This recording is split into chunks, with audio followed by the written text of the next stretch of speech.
bit of a bang. There's a fade out. It's really nice right about this moment, and then pop. There we go. What music are we using at the moment? I throw in a Harry episode, a Harry intro tastefully. I feel, you know, like when I feel like it's gonna have the most impact. Yeah. Could we get maybe like a poll in the Discord which of the to intros see which we people like more? Yeah. Come on, Counter-Strike. Come on, Counter-Strike. Come on, let me hear it. Let's get louder. Welcome to Talking Counter. Come on, let me hear it. Let's get louder. Welcome to Talking Counter.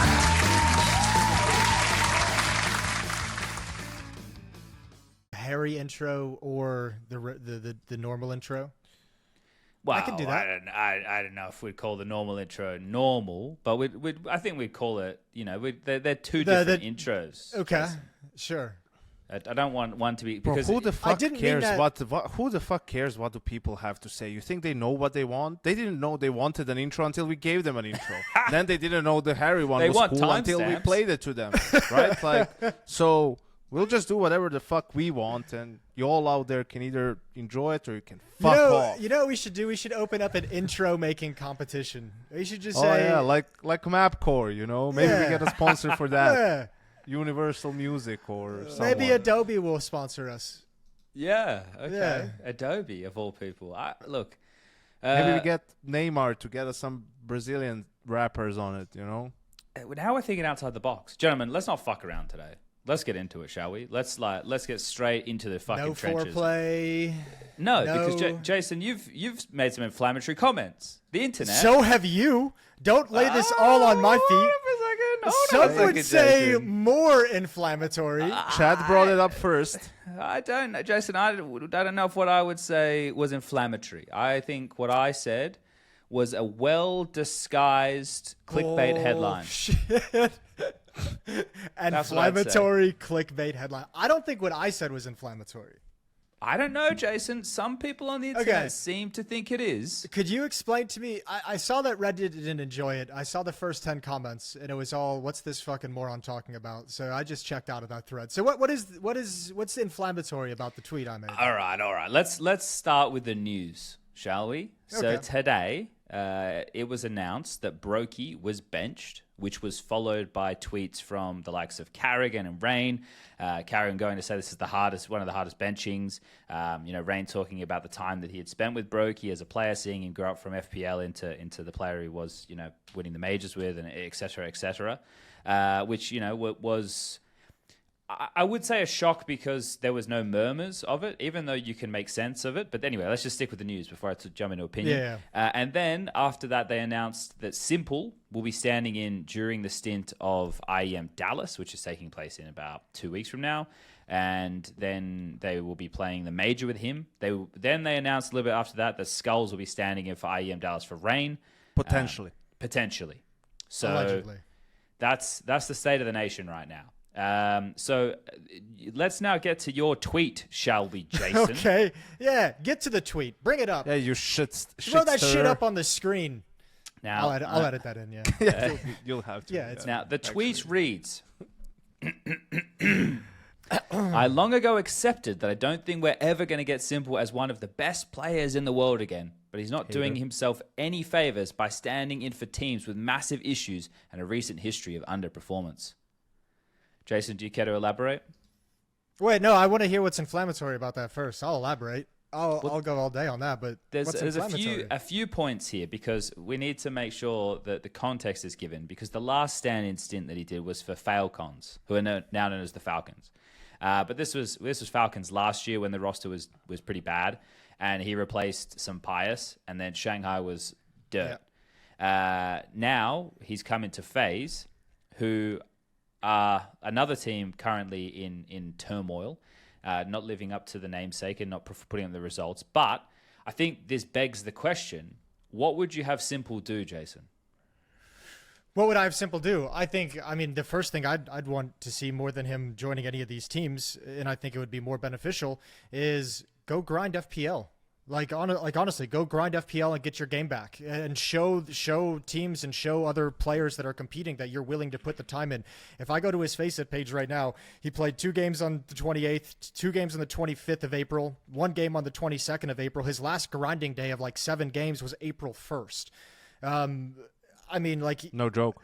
I think, yeah, funnily enough. But like that I think would be more beneficial to s1mple, was if he's grinding FPL. If the Reddit posts that we see on s1mple are like, holy shit, look at the grind he's been on for the past 6 days, versus here's him rage quitting a stream, in the middle of a Counter-Strike game. Like, that's what's going to be beneficial for you, is showing the community and showing the professional scene that you're getting back into the grind and getting back into the mindset of competition. You're trying to get the edge back. No one's going to doubt this guy's skills.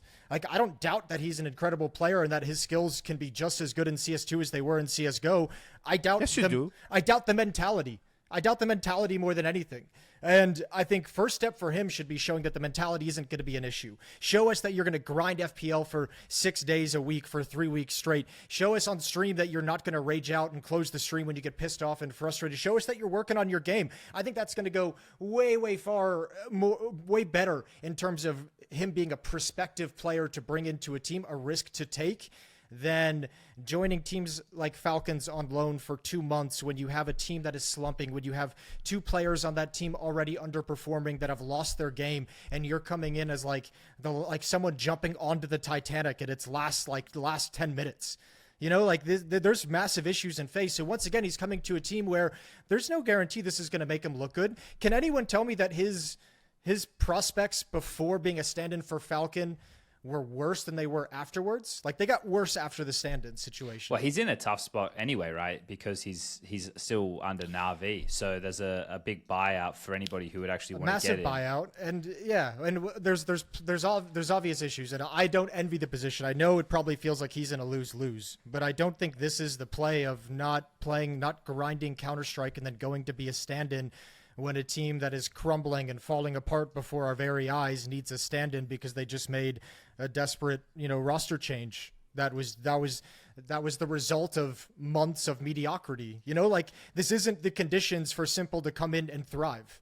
So your position is that this is a bad choice for s1mple to make. I mean, at this point, I think it's not going to help him get to where he essentially wants to go. Like, here's the thing. Does he want to still compete at the highest level or not? Like, do you actually want to, is the first question, because I have doubts about that. I imagine teams and players have doubts about that as well at this point. And it's honestly fine if he just comes out and says, I don't really have the heart for it. I don't really want to be on a top team. I don't really want to compete with that kind of a schedule. But like, we're in this weird bouncing area where we're not seeing him work hard, and maybe he is behind the scenes. I don't believe it to be the case. Maybe he is. But like, he's not actually increasing his value by these stand-in situations where it comes in, the team still struggles. He doesn't improve the results. He doesn't particularly look great. He's working in a system that already has a lot of confusion in it. I don't think this is necessarily like a bad decision in terms of it's going to make things worse, but it's not going to get him any progress. So I'm just looking now, since he ended playing for Na'Vi in October of 2023. He played 1, 2, 3, 4, 5, 6, 7, 8, 9 like series with a bunch of best of ones in there for Falcons, which have a bit of a mixed bag as far as his ratings are. There's a couple of maps there that he has a really good rating. There's a couple there where he has a pretty average rating. So I don't know, because it's a weird spot, right? You essentially, the question that I get left with from what you're saying there is the man up to the task, right? And well, he's the only one who could answer that, but why would he say yes to this opportunity? Just because maybe he just wants to get back in the server and he gets to play 2 events and then he can go back to chilling again? Like, why would he say yes to this if he didn't actually want to give it a go? I think the problem is multifaceted here, because for one, what sort of offers is s1mple going to get?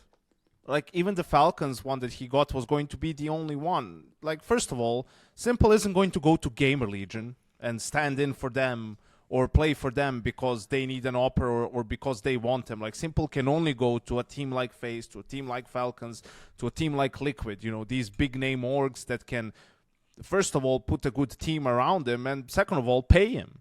right? Like, I don't think, he's going to, and maybe he should, like, that's a completely different conversation, take a pay cut or, like, get a much, much lower salary just to get back into the circuit, right?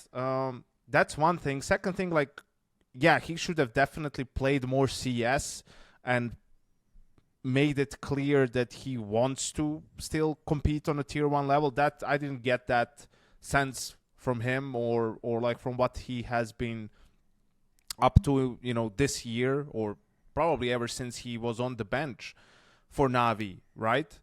But then on the other side of things, it is simple, right? Like we talked about those previous episodes, G2, Monacy, you don't develop players like that. They're generational talents. I mean, that's who s1mple is. He's a generational talent. He definitely doesn't have enough reps in CS2, in pro play, like to be able to sort of adjust his gameplay from CSGO to CS2. I think that's what's going to hold him back to deliver on a super high level.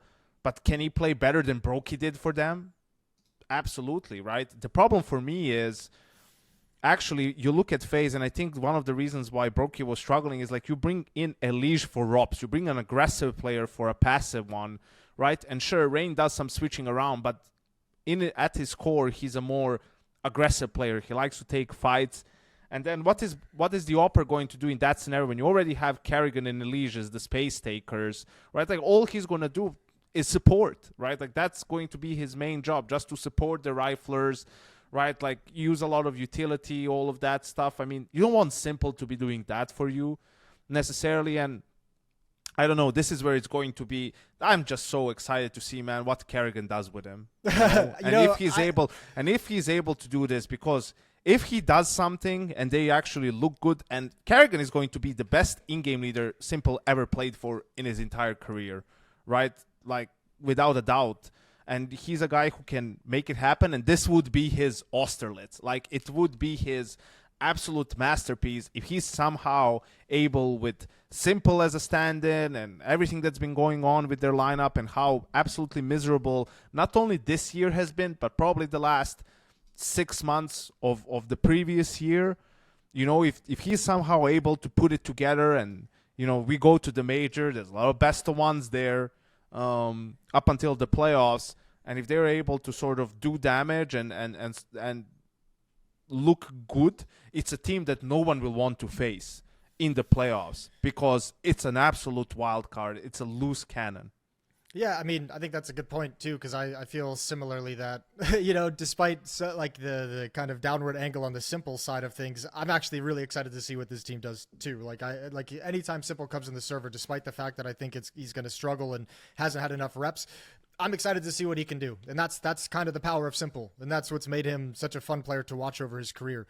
So I mean, look, if he can come in and help bail them out, that's going to be crazy, and that would be an incredible show. I understand the hesitance to try and quantify it, Jason, right? And also because of the Falcons stint. But, like, I think this team is better than the Falcons team that he stood in for last year, without a doubt, right? And he's I think, like, Karrigan's framing in his tweet is, talking about broky, the lineup didn't work and I used all my experience, but with this, we throw a Hail Mary at the major, right? Because the way that I see this is, regardless of this s1mple addition as a stand-in, this could very well likely be the last time we see this constellation of FaZe players together. Obviously, with the VRS, you need to keep 3, so we don't know what it could look like in the future.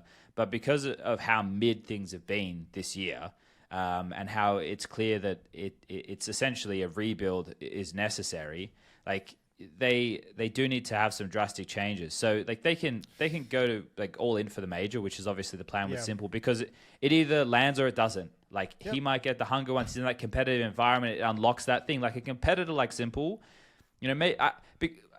I can understand why the guy, isn't grinding. He's beaten the game, right? If he still wants to play and wants to continue to add to the legacy and contest with the likes of ZywOo, Donk, Monacy, well, then he needs to get his act together, because he's getting older when they're all now, like, entering their, well, for Donk and Monacy are younger. ZywOo's 24 now, so I think that's probably entering, like, what would be considered prime territory. That's the definition. It's going to continue to change. But if s1mple wants to, he's going to be able to get the last couple of good years out of them. And if he can make this return, then that's really exciting. And I would prefer to like live in that fantasy world where that's a possibility than be negative on it. And the things that you're talking about of him like rage quitting stream, that's simple. This is the guy. Like, think about it when he's pugging with Freiburg. You know, shut the fuck up, you old, right? Like, you know, like this is simple we're talking about. He's the Dennis Rodman, like the wild card, the fucking crazy guy, right? But we loved him because he was great at the game and the things were mind-bending. And if he can, you know, actually be able to unlock that, he's playing with players he respects. Like, you look at it, there was something that's come out just recently, I was reading it. Rain reached out to s1mple to ask him to play, right? So, like, this brings us to the other side of this coin because you're looking at it from the s1mple side and how this could have impact him. But for FaZe, you sit there and you go, okay, well, why s1mple? What other choices did they have? And this shows you like how, I don't want to say dire, but maybe how desperate they are to swing for the fences in this situation.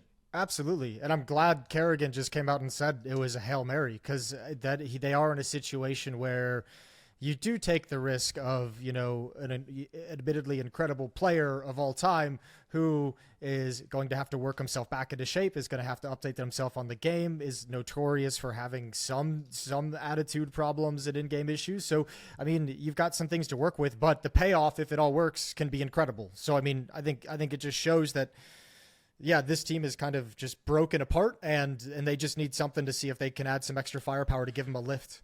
He also said, sorry, in the follow-up tweet, it's like, this is an all-in move. We're going for the trophy at the major, even if Sasha is only a stand-in. I know we can win. And I know you're not going to tweet stuff like you're not going to say like, oh, well, shucks, guys, we'll give it our best, you know? But like that is a pretty bold statement for Kerrigan to be making. Yeah, that's what I was going to bring up as well. I love it. I love that I think he truly believes that. And this is why it's so exciting, man, because who better to put a team together or you know, figure it out with a stand-in than Kerrigan. Just remember Katowice in 2022 with JKS standing in for two different people. Exist standing in for them instead of all of Croman standing in instead of all of their winning tournaments. They're like in the finals, they're being competitive. So this guy like has the experience to get it done. He knows like how to put enough structure in, but not for it to be overbearing. Right, like to make it sort of work. I would say on that, Janko, this is where Kerrigan does his best work because it's more like round-to-round calling where he's having to improvise or come up with solutions off of their base, right, off of their default, off of the rounds that they've spoken about or gone over. But he's like making these adjustments and making those calls in the flow of the game. And that's where I'd say like Kerrigan does his absolute best work. And I think also for s1mple, right, like people talk a lot about his mentality and everything. I think for me, s1mple is one of those guys that any toxicity that comes from him or anything along those lines is because his teammates aren't as good as him, right? And they just don't see things the same way. And that creates frustration, that creates disappointment, right? Like when you end up losing because of that. And it was at times with that Navi lineup in 2021 when not only he had good teammates, but he realized like this is the best team that he has, and he became a better teammate too, it felt like. You know, he wasn't like on it as much as maybe in some different iterations of Navi. So I think you come on a team with Kerrigan, Elige, Rain, Frozen. These are all experienced dudes, right? Like they will not be making basic mistakes. They won't be doing stupid shit, right? Like you're more or less on the same page about how CS is supposed to be played. So I think in that sort of an environment is where you can get a lot out of him, and you won't see, you know, the size and the frustrations and the disappointments as much. I think a lot of that is going to be dependent on the reunion of s1mple and elige, because here we go. Elige equally has a similar reputation of being upset when players aren't seeing the game the same way that he sees, like struggling to keep composure at times. Those issues going back through Liquid for years for his entire career that haven't been answered yet. So yeah, you throw those two guys into the mix and let's see. There better be great people skills going on within the FaZe team to help calm that one down. Robin better be around at all fucking times. If he makes this one work, I'll vote him coach of the year to rectify 2022. Yeah, that's how you know they were. That's how you know they were desperate. He was in Bucharest as well, so it was him and the MNEO who were there. And that's how they're bringing out the big guns. They're really trying to get some vibes going, but it wasn't meant to be. But yeah, I was also a little bit surprised. Like everyone was so shocked that they made this change before the major. Like, I thought they had to. I thought they absolutely I didn't think had they would, but I thought they had to. Yeah, they had, because it was clearly going nowhere. Yeah. And maybe it's a little bit surprising that it's broky. I guess not, because he was struggling. And it's just, I think they maybe also looked at the options. Who could we get, depending on who we replace? And that it made the most sense to sort of, okay, if we can get s1mple for broky, that's better if we maybe bench one of the riflers, because our options are more limited in that department. And here you're just going all in terms of, skill, firepower, just this whole wild situation that they're creating for themselves, where, it's hoping that will be enough to power them through, because broky was struggling. I mean, it wasn't just the stats, it was the eye tests. Unfortunately, it was on some key moments, like that third map against Falcons in the semifinal in Bucharest. And it just, whatever the reasons for it, as I said, it's not easy necessarily to be an opper in that lineup, maybe for him and his style, but regardless, still has to figure out a way to raise his floor a little bit and just be more consistent, because his ceiling, we could see his ceiling, and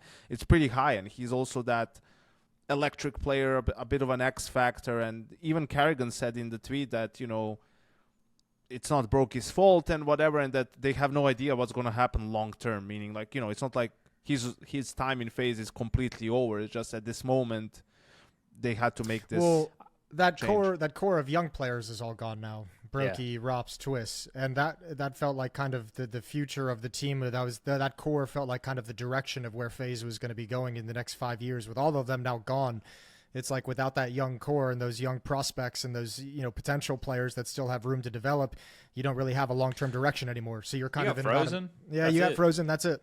Yeah. So you need to get the next guys. It's so crazy because, at least with Vitality and Spinks, it blew up. They clearly were issues and they disliked each other. This one just faded away. It just fizzled out. It was just like, we didn't really reach out to Twist to re-sign him. He didn't really want to go anywhere. But, he didn't feel wanted. Liquid took advantage of the opportunity and got him. Same thing with Rops, right? Like, a little bit different with him because FaZe was struggling, and you're going to a team that has Zaiwu on it, so it was actually a clearly better opportunity for him. But man, it's just like, I remember us on the podcast, when Robs joined FaZe and we're talking about them, they have a sick core for years to come, right? Like, sure, depending on when Carrigan will retire and whatnot, the IGL situation will have to be sorted, but outside of that, they're sick. They're in a sick position. Is there anything to talk about? Rain is in doubt. Is there anywhere to go with that one, with potentially Skulls as the sub?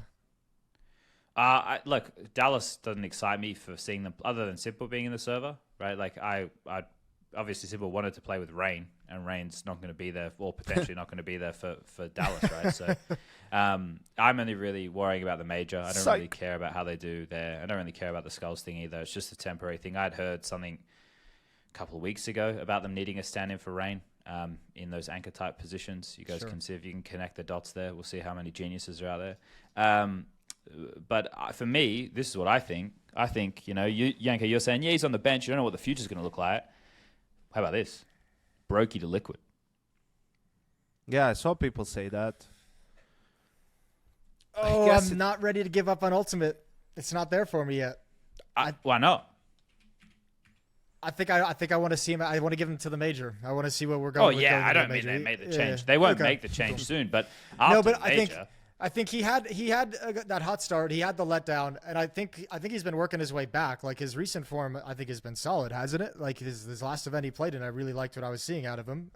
Still developing and still some mistakes, but if you could get broky, wouldn't it be a better addition? Or are we just using the recency bias of his bad performance this year? That'd be the question. I mean, on paper it should be, but unless, it's hard to say without knowing what the reasons were for his slump, right? Sure. So I think a great benefit for him is that Twist is on Liquid, and obviously they were together on FaZe, and then Probably Twist is the guy who would best answer that question. You know, he's already seen Ultimate has been on the team for a year. He's played with broky for 2 years, or maybe a little bit more than that, and it's enough for him to know, okay, Ultimate can be better, can get better than broky, and he's on the right track, or I'd rather take, broky because I know what he can do and I know how good he is and let's work how to utilize him best. Yeah, exactly. And I know what I'm going to get out of him once we get there. Yeah, that's intriguing. Maybe it. I wonder if it would light a little bit of a fire under Ultimate. Like when you see this news, I wonder if that's connected in his head, where he's like, okay, now that a former opping teammate of Twist is on the market, I better have a banging ass major. I better be cranking it up if I haven't already. How do we feel about? Sorry, this is maybe derailing it a little bit, but why not Dexter and s1mple? How do you all feel about that? Dexter, yeah. I've never been hot on Dexter, to be honest. I think that his performance at Bucharest, they must have already known he was getting replaced. Yeah. It's kind of what allows you to play a bit freer. I know, but still, compared to... I know s1mple is the GOAT and everything, but, considering how much he's played in CS2 and everything and all that... But Dexter had a lot of time off before the heroic stint, right? And I know that's more than s1mple for sure. I don't know. Like I said, I'm not hot on him. I think I don't know. Maybe they could use that energy that he brings, but because it's a different energy that he brings compared to what s1mple brings. But I don't know. Does that even fit with FaZe? I'm not sure. I don't know. He's another guy who likes to get stuck in chaos. It felt to me like there were some areas where they would have meshed well. I mean more like out of game. Okay. Yeah, and he is very aggressive as well. And I think the issue was, like Janko was highlighting it before, it kind of feels like broky got neutered in that sense. I don't expect s1mple to be fully leashed up or anything, but playing in a blade system, your role as an AWPer a bit more. He's not always having to be the playmaker. So I guess when you look at it and the framing of this as an all-in for the major, then the structure doesn't matter so much. You just need it to stick. And maybe the chaos, but you can't win every game with just chaos, right? So, yeah, I don't know. I think the s1mple one is the blockbuster signing. It's very FaZe, it's very on for FaZe, like the brand and stuff. True. And yeah, I think it's more fun overall. Just maybe not as safe, but yeah. Yeah, it's super exciting. I'm pumped to watch it. I'm pumped to see it. Even in Dallas, I'm just excited to see it get started, even if Rain isn't there. Where do you think they place in the major with this move, if you had to put it right now? Because I would probably say, I know you hate these kind of predictions, but not making playoffs with this, surely. No, right? I was going to do a what are the odds tomorrow on HLTV confirmed, right? Okay. And I was going to do that exact question, do they make the playoffs? I don't think they make the playoffs. I don't think they do either. I don't think this is going to raise the quality of the team substantially within what? They're in stage 3, right? They get an extra bit of time to practice, I suppose. No, wait. No, they're in stage They're in stage 2. They're in stage 2. So they start on the 7th of June, and today is the 5th of May. So they have a month. Yeah. No, I don't think they make the playoffs. I'm trying to think realistic expectations, and realistic expectations is they don't make the playoffs. You all are crazy, man. You're gonna go up against Carrigan, man. Seriously? You put him in the playoffs? Compared to some of these other guys, I have him in the playoffs. Why not? Do you really? Yes. Do you really? Yeah, I think they'll make the playoffs. Hot damn. Okay. I think, and then if they make the playoffs, who knows what could happen? Because what they were able to do in Shanghai, especially Copenhagen, not so much because they were really hot. That was my whole point. They were really good at the time. What?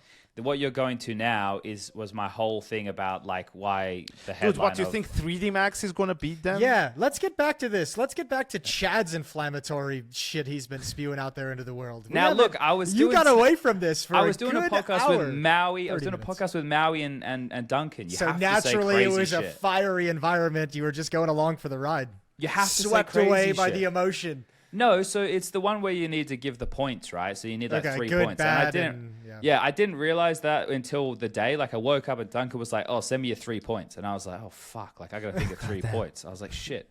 So then I was like, okay, the good one. The map pool's not that bad. I see people talking about the map pool. That's an easy one. And I was like, bad. Okay, what's bad? Bad. Oh, the Blast Rivals format. I fucking hate that it's 18 and 16 to go through the playoffs. That's bad. All right, let's go with bad. Dude, I saw someone strawman the fuck out of that. He was like, oh, it broke it had 1 million people watching. The format can't be that bad. I just want to reply and be like, you fucking ape. Just because there was a lot of viewers doesn't mean the format is good. You fucking idiot. Those two things are not connected by any stretch of the imagination. And then the last thing was, I was like, okay, so I've been having this opinion about FaZe for a while, right? Not the like elige has killed FaZe, but that FaZe aren't the same FaZe that people maybe, remembering from yesteryear. And I think that what happened was with the Shanghai Major, it kind of was the last breath of that type of FaZe, the one that would never give up. When they win these crazy rounds, they're all like laughing to each other and stuff. Like they think they can come back in every game. That identity essentially died when Rops left, and it was dying since Twist left, right? Because I don't think Frozen has really stepped up to the plate in the same way that Twist was able to contribute to the team within that time, even though they were in both major finals last year. They've been on a slow, like steady decline. And then elige comes in, and he doesn't have the mentality to be that FaZe, right? The FaZe that never gives up, never surrenders, is in every game, gritty, chaotic. Like there was even something in an interview, right, where like first thing was like him about the comms, and then there was something about like him not like loving the chaos. It's like FaZe, that is FaZe. FaZe is the team who thrives in that. Yes. So elige's addition, right, is the one that will be marked with the downfall of that FaZe, right? We're in a new era of FaZe now. Like we got to think of them as something different. Maybe that'll get like another life now that they get s1mple for this event. Who knows? But yeah, that's why that statement came through. And I thought, well, we can make it inflammatory by saying really elige killed FaZe. But I don't think elige is playing badly. I think he's one of the best contributors in the roster at the moment alongside of Frozen. No, so it just was like a fun way to spin it, Yeah, no, it's just so funny because you just phrased that so eloquently and wonderfully explained the problem. But that just turns into the headline, elige killed FaZe. Extremely inflammatory. Yeah. Good headline, though, right? It's a strong headline. Yeah, he got the people going, Jason. Yeah, so as you see, it wasn't a bad opinion. It was just a strong framing. Yeah, it was a very strong framing. I need a second. You guys keep talking. My headset's dying. Sure. All right. I agree with that, though. I mean, that we've said it time and time again that was clearly the problem with FaZe, because so many games that go the same way that they would close out in the end, they just weren't able to. So once you lose that and then things are messy to begin with, there's not really much left. It's crazy, dude. I thought that team was going to have such a hot start once he joined. I thought like that first like 3 events was going to be like top 4 finishes the whole way through. It went the complete other direction, which is just mental. I think also, I don't want to go too deep on this right now, but I think, with all these changes in FaZe 2, you wonder how big of a shuffle we might have after the major. Like we're talking about Carrigan potentially, and how there's definitely teams that would want him if he's, let's say, done with the FaZe project and just wants a fresh start somewhere else and so on. I had a moment that I kind of forced, away, but I had like a thought come into my head when I was reading this tweet, the one where he's like talking about welcoming s1mple. This is the all-in move. We are going for the trophy at the major, even if such. I had like a little like voice in my head that like almost like made me like read that in a tone that was like Carrigan retiring, we're going for one last ride, one last swing at it, and I was like, that can't be true. That can't be possible yet, right? Like that has to be maybe the second major of the year, maybe. I wouldn't put it. I don't. Yeah, it was. I don't think it's going to be done anytime soon. In a way, I don't get that vibe off of him, right? Like it did sound for a little while. I even like I don't know. I think I mentioned it on a broadcast at some point, but you don't get that vibe. I think, if anything, he might be done maybe with FaZe after this, but I don't think he's done with CS. I think he wants more because I think he feels and sees that he isn't the problem, right? Like he isn't the reason why his team is struggling or failing. Like, sure, could he play better individually in some games? Yeah, but still, when you look how FaZe plays, especially on the T side, like it's fine, it makes sense, it's good. Right, it's like other things that are the issue for them. I think, maybe it's not the end for Carrigan. You know who I think it is the end for? Or Who? is Fallen. Yeah. Yeah, that's the But first now step. that this team's gone international, it feels like that's where this is headed. It's got to be, right? Surely he can't do another Last Dance. How many Last Dances do people get? As many as they want, really. I think the nature of doing one more dance makes it potentially the last dance if you just keep saying it. That's true. Yeah. Nice overused saying. I think, to be honest, it's also a thing where, like, how much longer does Fallen want to keep doing this to himself in a way? Sure. Right? Like, are you now going to go into this new sort of a project with Rebuild, Furia and become a rifling IGL for the first time in your career? Like, are you really motivated to do that? And also, probably, if you are, why? I think that would be a legitimate question. Like, why are you doing this instead of, let's say, retiring? And sure, the easy answer could be, I still have fire, still want to compete. I still feel like I can do it in that way. But maybe, he just hangs it up and becomes the coach for that team, and someone else takes over the mantle, and he takes that road. Although it is hard for some of these players seeing them transition to coaching immediately because it's so taxing. It's the being same on schedule. a team, It's the right? same, The travel and everything, and you'd imagine they would want at least a little bit of time to just be at home and not have to go to the airport every week and just be with family, So Yeah, I feel the same way about you. I don't think he'd go into coaching. It seems like it's a great idea, and I think he'd actually be probably pretty good at it. I think he'd probably have to learn, a little bit more authoritarian tendencies and a little bit stricter in certain areas than he currently is. But I think more than anything, his retirement is going to be, I want time to do other things for the first time in, 15 years of grinding professional CS for sure. But I'm with you. I don't think this change is going to give him any extra length on his career, the way other players have been able to adapt and add years onto it. This is going to do nothing for him. Yeah, I don't know why I took us there. You were just talking about Carrigan. I was like, I don't want him to retire. So then I was like, let's go to some. I don't know that I want Fallen to. It's just that I think someone I want to retire. It's just that I think that like it's been spoken about even since the Imperial time, and now like Furia is limping. There was a moment where there was a little bit of something for a brief moment. But that's gone down the drain now. So, yeah. Should we talk about Rivals? Yeah, I think we can. Let's back-to-back champs. The back-to-back-to-back, the 3-time. Well, they're 5-time, aren't they? 5-time. Jesus. I said it even like it's kind of just like watching the game. It's kind of crazy that both of these teams were in the final again. Like they flew straight from Australia, man, and had to play. But I'm so fucking happy. Next day. Those series are so sick. That's the best Counter-Strike has to offer right now. It is just the best right now. It shows you how high the level can be in today's Counter-Strike. But unfortunately, I think those are the only two teams that get us there at the moment. Well, okay. Before we glaze Falcons and Vitality then, should we talk about the other two teams who were in the running for most of the year and then at the moment feel like they're falling off, right? Because let me know if you guys don't agree. Vitality number 1, Falcons number 2, then it's Spirit or Mouse number 3. It doesn't even really matter, but like they're 3 and 4.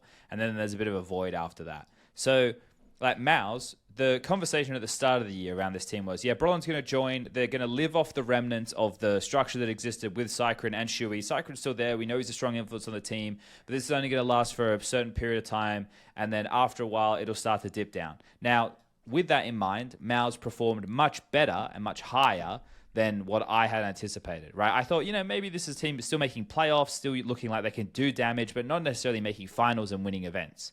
Right, and that's what they were able to do. They were able to get into finals and push Vitality as well, especially Lisbon. So they over-exceeded from that standpoint. But now, in the last couple of events, they've been pipped at the post by Falcons, who literally within 1.5 days of Monacy being in the team and available to practice with them, that's the practice time they had, have already made it to back-to-back finals and pushed Vitality harder than what Mao's ever did. Right, like that's without a doubt. So what do we think about Mouse? Do we think that initial take has aged well? Like, are you guys on board with the thought that, it's starting to simmer out now because Brolin's inexperience as an in-game leader. The remnants of what they had before are starting to wear off, or do you think there's a different problem with them? I think... Or no problem at all? No, I don't think Brolin's calling has, simmered off or anything like that. I think it's just the same thing that it has always been with MOUZ, is how high is their ceiling. And definitely bringing in Spinks for Shue has raised their ceiling a little bit. But you can see in these biggest of games, outside of the Cluj final, really, where you saw Exertion step up and have a great final, it's like their players just can't match what the other team has, right? And we were sort of giving them a pass because it was Vitality and they were owning everyone, and it's Ivo and it's Rops, and they made it close one time, I guess, but not really. And then now it's Falcons who come in with a day's practice and spank them 2 times, like one time in the arena, second time in the studio, which is even worse for MOUZ because before people would give them benefit, studio. Yeah, exactly, right? So I think that for me is still the question. Like, okay, you can write off Melbourne, say it was an off day, right? Like, MOUZ is a better team than what they've shown there. But it's these games, that nuke against Falcons, they're 12-10 up and can't close out and lose in overtime. And then it seemed like they crumbled on Dust 2 a little bit, just, pretty much owned by Falcons. It's like those are the ones that give you concern, right?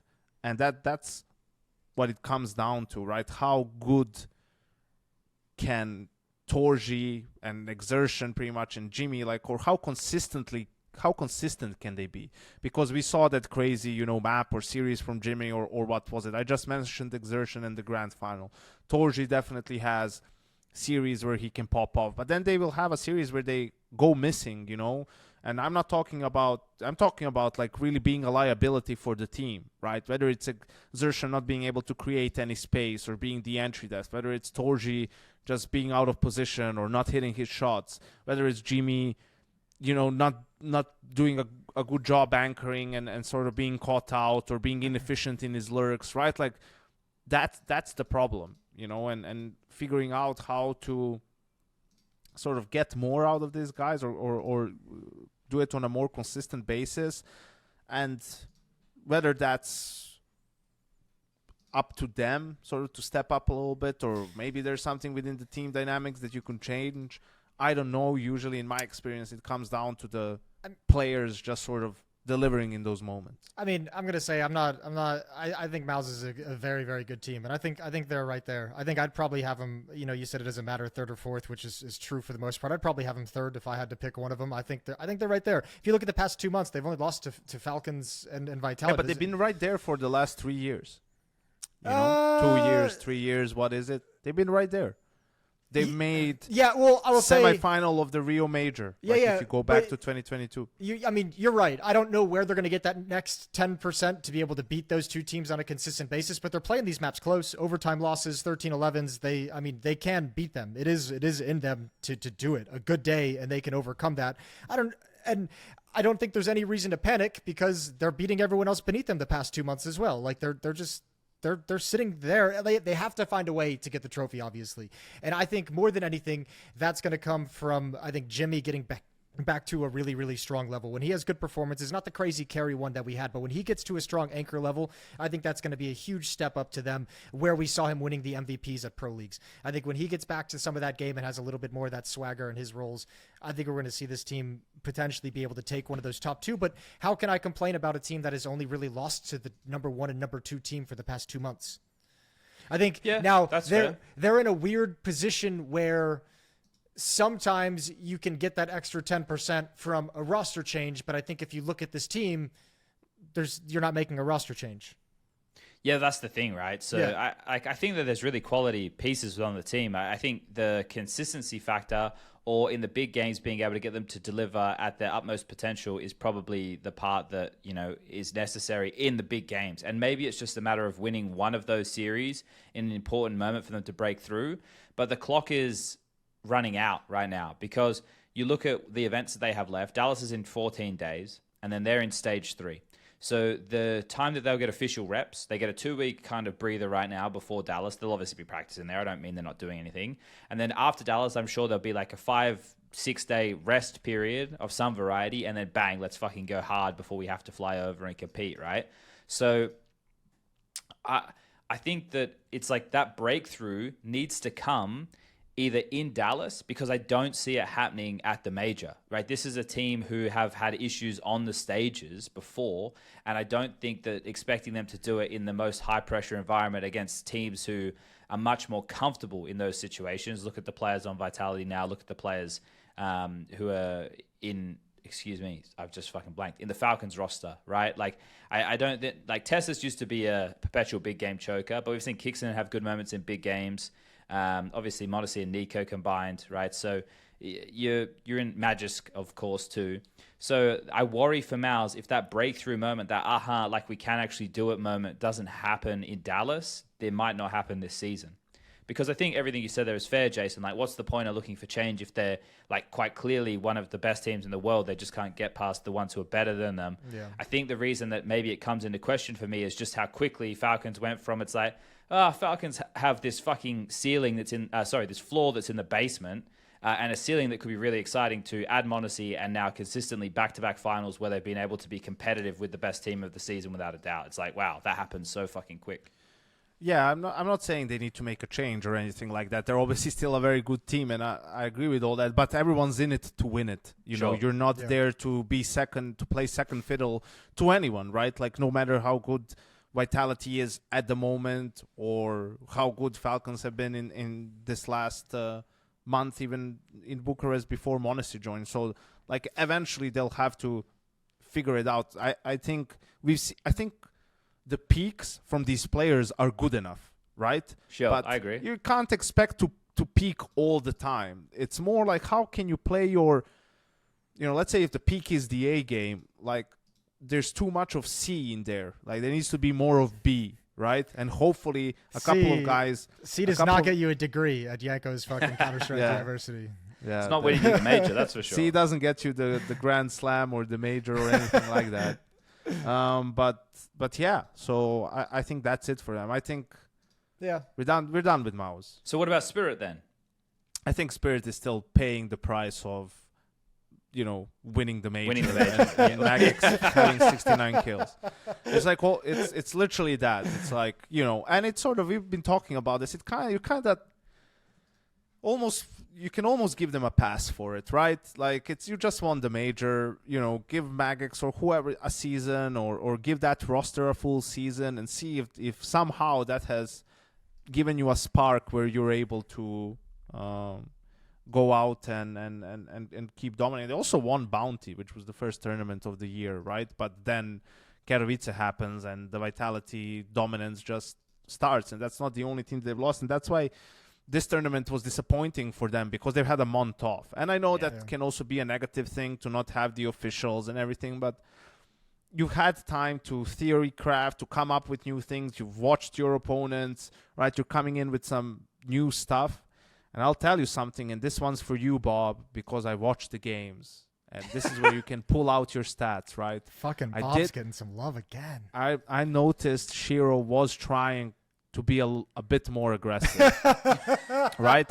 He was actually trying to go for some aggressive peaks, and I had to go and look it up, right? So for this tournament, Shiro had 20.7% opening attempts, right? Okay. Which puts him in the top half when it comes to opening kills. While at Katowice, he had 12.9%. And he was the bottom 5. He was still ahead of someone like Jimpat and broky, but he was the bottom 5 players when it comes to opening attempts. So that's a huge jump for someone like Shiro. That's like a 50% or more sort of a jump. I probably messed this up. You're not supposed to do maths on Live camera on ever. I like children. That was like an oratorical strategic retreat. You like took a step back, conceded 1 point, and then fucking smacked him with a fact on the other side. Yeah. So if that is indeed the case and something that they worked on and are going to try and do more, that's great, because he doesn't even have to be that good at it. He just has to go for it,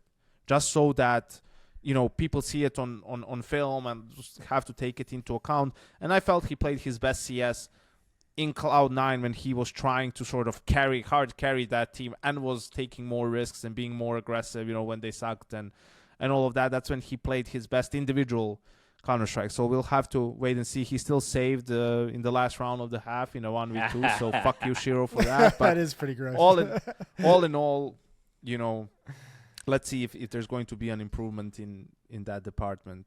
I haven't gone back and watched the Spirit games the way I want to yet. Was there any change in in the way they played at all? I know that's kind of throwing a bus at you guys for some hardcore details, but it was 11-1 against Vitality on their map choice on the first half, so that went pretty well. I think Chopper was having a mare of a game. Yeah. Look, the one where he was 0-12 or something. Yeah, he wasn't having a good time. I wanted to contribute something to the conversation, though, just with the Shiro narrative that Janko likes to talk about. Today I was doom scrolling, and on Instagram popped up a reel of Donk. They've got all these clips of Donk raging or sighing or whatever, and then they've just spliced in Shiro misses. And it's it's all the casters or whatever. And it's me going, Shiro really has to hit this one. And Alex goes, oh, he's let that one go. And then Harry's there, oh, Shiro misses the shot. And then it's just so. And then send it to me, Chad. Did you send it to me right now. Go back. I was just looking for it. I'll see if I can get it. But yeah, I'll watch it every night before I go to bed. I'll link it every day. I'll put it in an intermission right here in the episode. Yeah, do it. I saw it. I was like, oh no, how's this happened? Janko's getting you have into to my watch algorithm. through this thing, Bob. You have to see it, Bob. I'll see if I can find it. But yeah, I saw that today. But otherwise with Spirit, if we're going to say Mouse are just there, then shouldn't it be the same conversation for Spirit? The only teams they've lost to this year are Vitality, Falcons, Mouse, and I think they lost to Na'Vi at one point as well. But other than that, how long could we play this game for? Yeah, exactly. Right. Yeah. So FaZe, I know what you mean. I know what you mean. Then they're not in tip-top form, but they're still in. I would say they're still in striking distance for the major, right? If they have some really good days, I feel like the difference is with Mal's. I guess the fundamental question was the Brawl and IGLing thing, and he kind of answered that question for us. The fundamental question for Spirit is kind of do you have enough after Donk to maintain or to win? And I guess that question still hasn't been answered in any way for me. It also that would feels maybe be the the difference. The only way they beat Vitality is some ridiculous game from Donk, right? Vitality has them beat in every single department, and Zai was also the best player in the world this year, right? And teams are just able to put so much emphasis on Donk and limiting his impact and sort of playing in a way that makes it hard for him to find impact and find his frags, where it's he has to play the game on nightmare mode because no one else is a real threat in an aggressive manner, right? You're not scared of Shiro and trying to make an opening or anything. He's great at punishing and great at clutching, but Magisk needs to have another sick game or Chopper needs to be doing something, right, to alleviate some of the pressure, and that's not really happening, and you can't really expect that to happen. Well, I have a tough time with Spirit. Obviously, you have such a crazy year last year. That's where Donk busts onto the scene. And, I think you summed it up well. It's giving them the pass. I think it's fine. If they're able to make top 4 at the major, that's where they are. That's where they should be, right? I don't see them winning it. But right now, actually, that's not true either. They could win it. They're still in it. I said they're in striking distance. They could win it. They're not my favorite. My favorite would be Vitality, obviously, right? That goes without saying. But yeah, I think Spirit is still in the conversation. They're still in the hunt. Do you think there's maybe some, I guess maybe maybe not frustration, but I think part of it with Spirit is there's almost a build-up to where you almost feel like they have the solution in their back pocket, right? The Kyosuke. How are we saying that name again? Kyosuke. The fact that Kyosuke is right there in the organization, feeling chomping at the bit and showing good forms in the competition he's playing in, it feels like the solution is kind of there and easy and simple and obvious. And I think that's where something with Spirit is kind of I don't know, it's off. Well, you can understand why they don't make that call, right? Yep. Giving him this season. It's not an easy call to make. Exactly. Especially because you're busting up. you don't want to do a Chiron situation, do you? Yeah. And you're also busting up like the team that kind of got you there. And there is like a certain special, nature to breaking up that constitution that accomplished so much. Yeah. I think with last year it was a little bit weird just because of the triangle. Also, Navi Spirit G2, and then they would get owned by G2, but they would beat Navi. So if somehow Navi beats G2 for them and they play Navi in the final, they could win. I don't know, but yeah, I think this offseason they either promote him or someone else gets him. It feels like, why would he sit another season out on the bench? Yeah, agreed. All right, should we glaze Vitality now, or should we start with Falcons? Well, we can start with Falcons, I guess. All right, your boy Leave the Nico best for the Janko, end. back-to-back finals, not his best performances. What do you have to say? He sucked ass. Not much to say. I mean, he was worse in the Rivals final than he was in the Melbourne one. I think he could find impact on the maps that they were able to win. And unfortunately, you look at Melbourne, you look at that nuke, and he was their best player on CT side, their worst player on T side. I think in all those rounds, he only had 8 kills on T side nuke with all those overtimes and everything. And that's going to be really hard because, he knows that if he was only able to get a couple more here and there, just an opening here, an opening there, might have been enough to push them over the finish line. I mean, they still should have won that game, but whatever.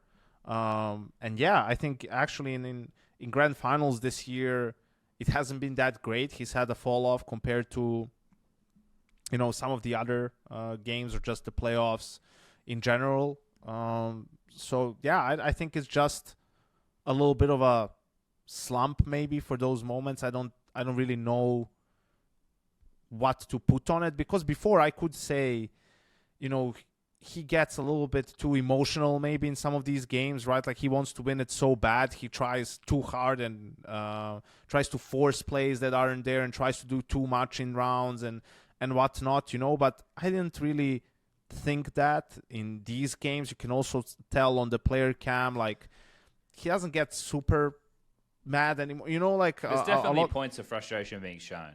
There is, but for the most part, it's like, to me, he looks more poised and a little bit more calm, right? Like, I think some of them happen individually, but it does feel like the focus is still in the right place.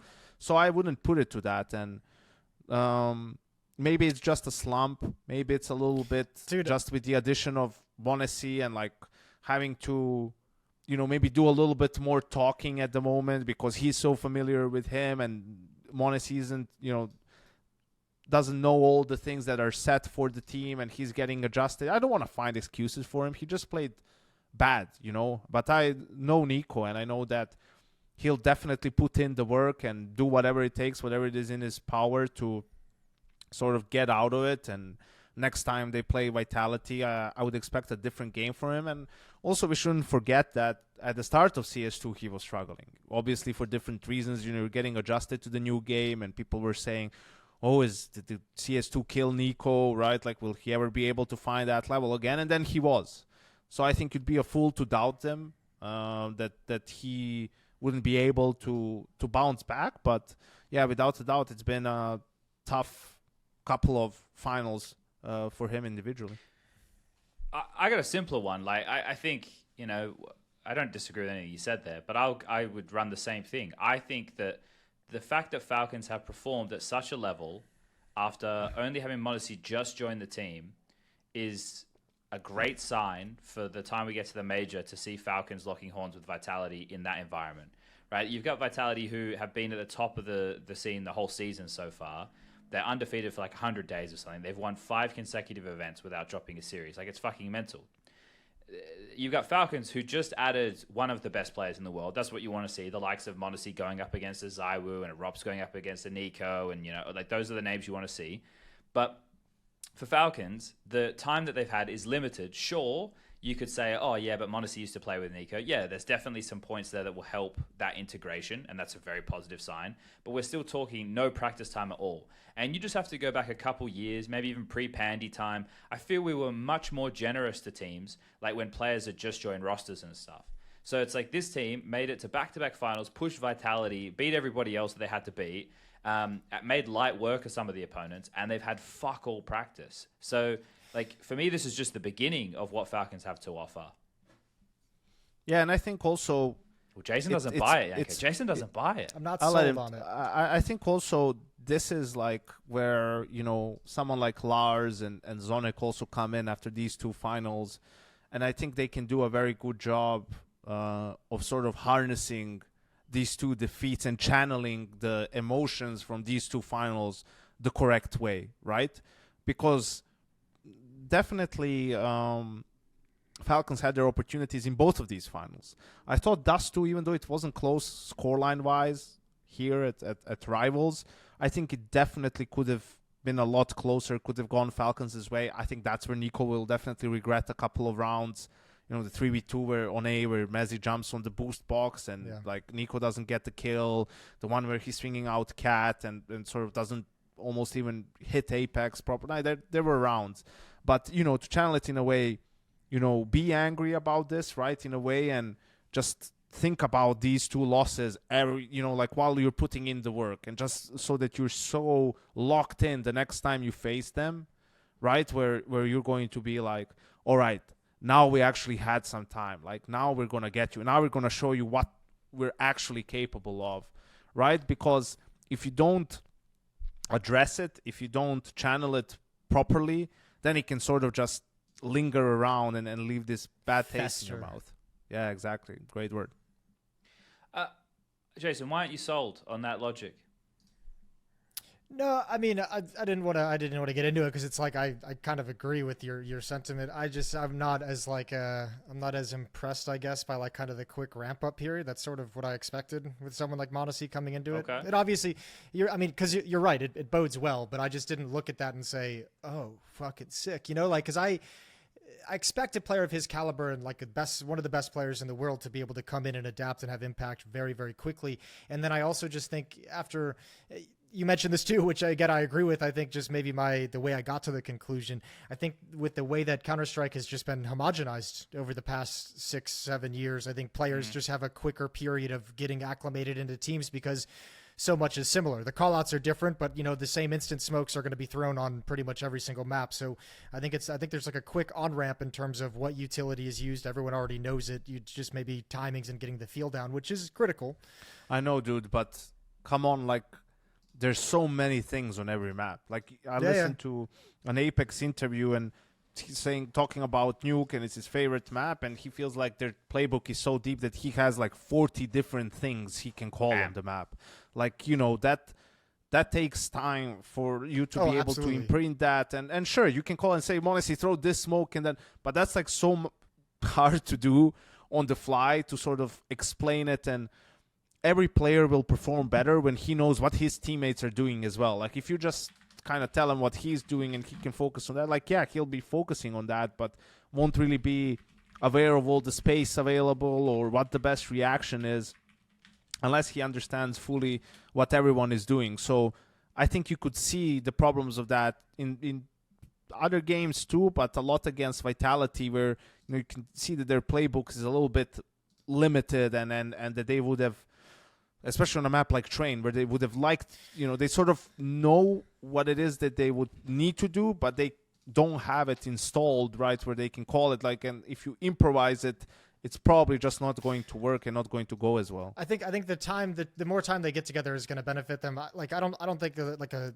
just as a cheap example, I don't think like a 40-page strat book is going to increase their level exponentially. I think the areas in which they'll most improve and get the best out of, and yeah, this is going to come easier with time, and this is just because it's on my brain. I was watching it last night, the Nuke game where they were, I think, hitting the lower bomb site, ran back up to like go back out towards mini, and then came back down to with like like that indecision and that like back and forth. And I don't know what could have caused it. If I had to guess, I would say maybe like Nico and Kixen got caught in a moment where Nico wanted to take over in a mid round and Kixen wanted, that could be an explanation. It's definitely calm. They could have just been changing their idea based off what they saw. But those things will get cleaned up. And I think those are the areas where that time is going to give them the biggest boost. Yeah, I think like a player like Magisk, I've heard before in an interview say as well, like with the type of the role that he plays in the team, it's very important for him to know the way that his teammates are going to react in certain situations so that he can complement them accordingly. And he's the player at the moment on that team who's getting the hardest time probably from a public perspective. I think Tessus has done a great job to show his worth. He also said in an interview, right, that he feels the pressure's been taken off a bit now that Modesty and Nico are around him, which is true. Right, those are meant to be the players who deliver. So now there's no the spotlight isn't on him to the same degree. He didn't even really have to worry about that in heroic. So I guess that's a weird thing. But he's definitely evolving as a player. Tessus has some really impactful kills. I think Yes. he's got some really impactful kills. I like the team overall. Like obviously, in terms of what they're delivering, it's very exciting. CS, right? I'm glad that we have these two teams locking horns at the moment. I think that the details will make probably from the viewer on the outset, Jason. It's not going to make a huge difference from a viewing perspective. I think the games will probably be delivered the same way, but the little details that you're pointing out are the ones that and they can make the difference to winning or losing the game, right? So. Yeah. I wasn't it at the start of the year. Jason, I don't want to do this. I'm not trying to that's all right. I'm not trying to the bus at me. I'm not trying to hit you with a bus or anything. But weren't you saying like Nico's further away from winning a major with this move? I did say that G2 was going to be. I said potentially it was going to be his best chance at winning a major in Shanghai over the next 2 years. So how do you feel about that now? I feel like I might have been a little bit off on that one, to be honest. I'm not convinced yet, but it feels a little bit off. Yeah, I'm not trying to put you under the No, you're right. You're right. I just wanted to revisit it. I didn't necessarily think they would get Monacy this quickly. I didn't think the rest of these pieces would work out this well. I didn't think that bringing the heroic core was going to be this. I think that there's a lot of conversation, obviously, around Nico and Monacy coming into this. But I think also this is maybe the first time we've seen Kixon really kind of live up to all the excitement and hype around him as an IGL and all the opportunities he was given after the Paris major, which is a huge step. I think Tessus is obviously finding a place within this team where he's coming out of that heroic team that had the issues with kind of performing in big moments, and he's performing in big moments. So it feels like they had a lot of things come together at a perfect moment, this Falcons team, to really capitalize on the 2-star signings. I think it's also just they're under more spotlight in this roster. Both Kixon and Kixon definitely more so than Tessus, the most spotlight he's ever been under in his career, right? And on the other side, you have Tessus, who had the heroic stint, and they were close in some of these tournaments, but could never get it over the line. But yeah, in general, obviously, Falcons will be looking at the big picture. They'll be thrilled. They made 3 finals in a row, winning one of them, right? Like, no time to practice with Monacy. Now they have 2 weeks before Dallas starts, so not a heap of time, but still enough to just get a little bit more regimented, and definitely a lot to learn from the games that they played. They played some very good teams. Just one thing I want to add with this Spirit and Falcons thing, the game they played was on the second day, right? Like that was the game 2 for both teams. It was the upper bracket final. It was the last game of the day. It started at 9 p.m. Falcons only arrived 2 days before that from Australia. Yeah, the jet lag would have been fucked. And still, Falcons are able to come back after the first map loss. The third map goes into overtime, and they're able to grind it out. Like, it's when I think with those circumstances, like it's a little bit more damning on Spirit, right? True. Like that they weren't able to close that one out against Falcons, who were definitely very tired and whatnot, and also a testament, I feel like, to their own mental fortitude and just yeah. No, I think what about this, right? Do you guys think now, this is completely not really off topic, because of the best of 5 finals we've had this year, other than Katowice, I think, like Lisbon was a 5-mapper, Melbourne was a 5-mapper, this one was a 5-mapper. Do you think the majors now should be 5-mappers? Do you think there's enough evidence there for Valve to change it? Yep. 100%. Absolutely, but before that, I'd just get rid of best of ones first. Sure. That's the main issue for me when it comes to maps at the major. It's that we still have best of ones in MR12. That's crazy. But yeah, absolutely. Do you think I think teams it should would be a best take of 5. to get rid of best of ones, Janko? And I haven't looked at like coming up with a schedule or anything. We'll keep format talk away for a second. Do you think teams would be willing to forego best of ones if they get best of threes, but have to potentially play 2 best of threes in the same day, like in the Melbourne format, like we did? I think so. I'd imagine so, right? Because I think even for the underdogs, it's like best of ones is just so random. You might feel like you didn't have a proper chance really to show what you have. So best of ones go so quick, man. Yeah, it's over so quick. Yeah. in MR12, it's like just 1 or 2 things. If they go wrong and you lost both pistols, and that's it. Like you there's lose nothing. Pistol in first gun round, and then you're like, oh, that's kind of the entire half right there. Yeah. So I think they would. Oh, that's a good that right there, boys. Though it's one of those things that when I'm listening to like a game and people are like, oh, they're getting owned, it's 5-0. I'm like, they've had 1 fucking gun round. I'm like, what do you mean they're getting owned? It was a pistol round, a 4-spy, an eco, a gun round, now a partial. Like, what are we talking about? I catch myself when I'm casting doing something like that. I'm like, oh, I'm in my head. I'm like saying they've only gone to the B bomb site like once, or that's the only bomb site. I'm like, it's actually only been 1 gun round though, so like, haven't really had a great chance of variety in a way. Haven't been able to establish anything yet. Right, that's fair, I guess. I think that's where the teams also got a lot better. I was talking about this a few months ago, how teams are like unaware how quickly MR12 goes, right? And how little room you have for mistakes, and You've been how saying quickly, this since the beginning.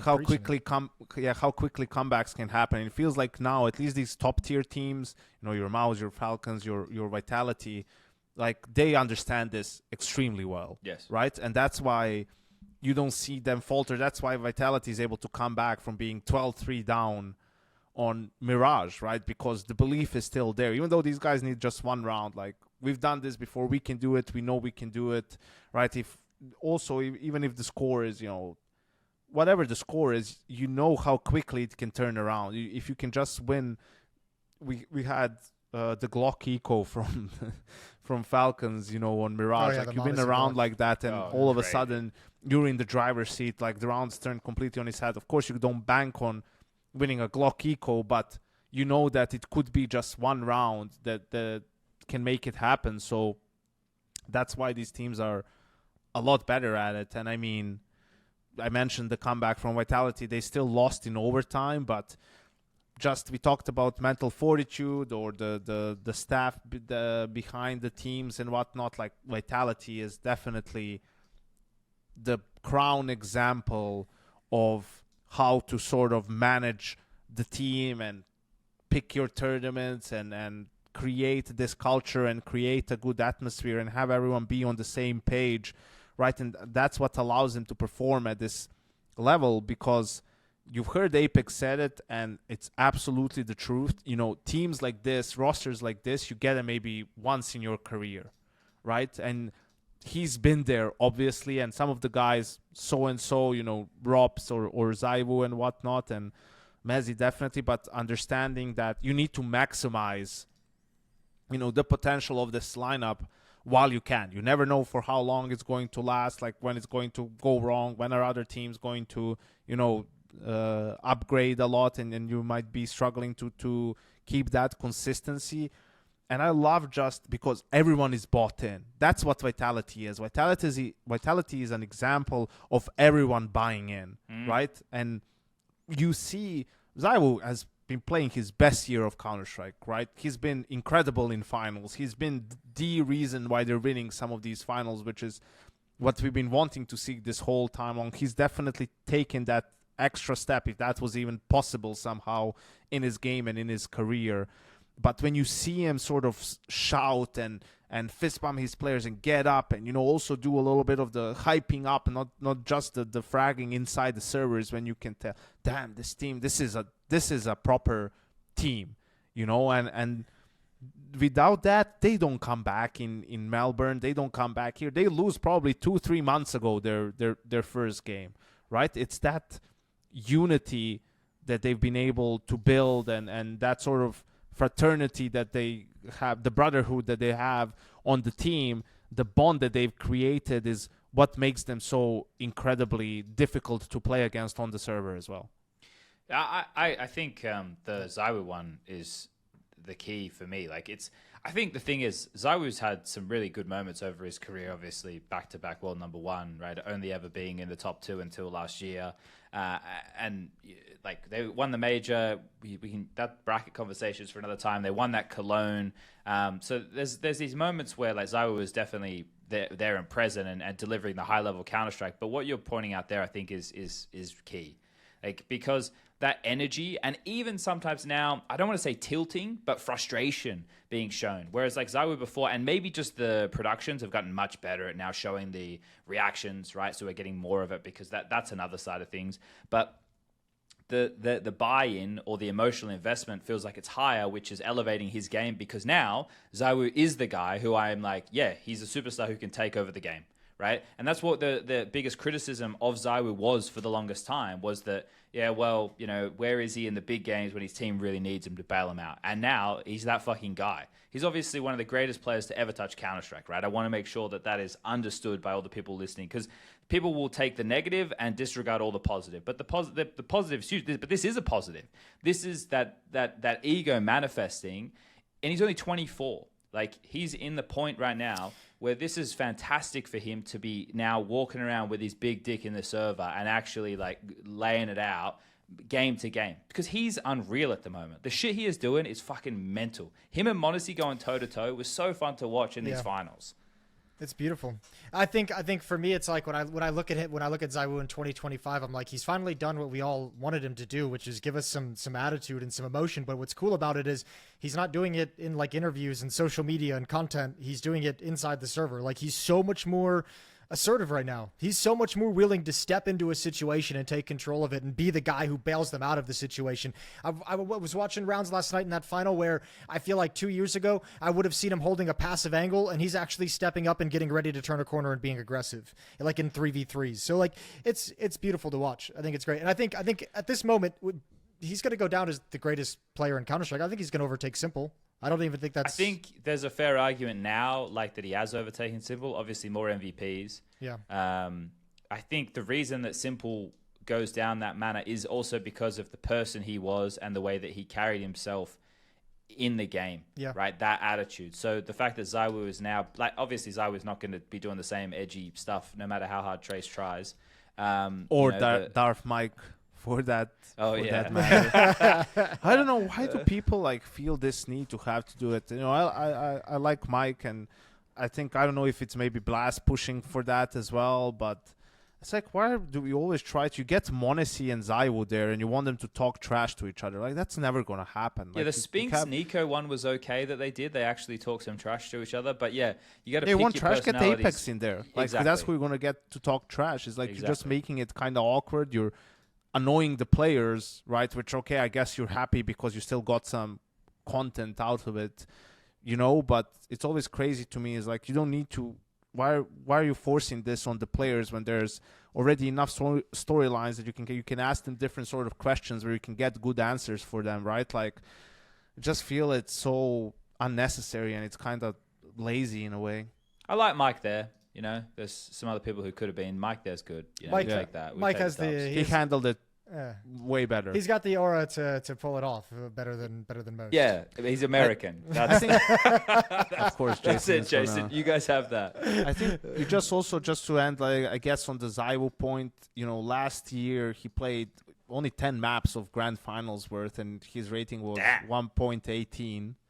He's actually he's doubled that this year. Yeah, right. He has 21 already. He has 21 already, and his rating is 1.38. MVP in all 5. Yeah, and he's obviously the highest rated player when it comes to that. Just to give a quick comparison, Nico last year, the 4th highest rated with 113 rating, 13 maps played.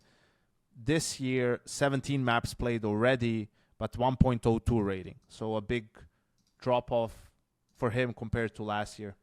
ZywOo might have already just won the best player of the year. We might as well just call it right here. Unless somebody does this in the back. Yeah, I know. Right?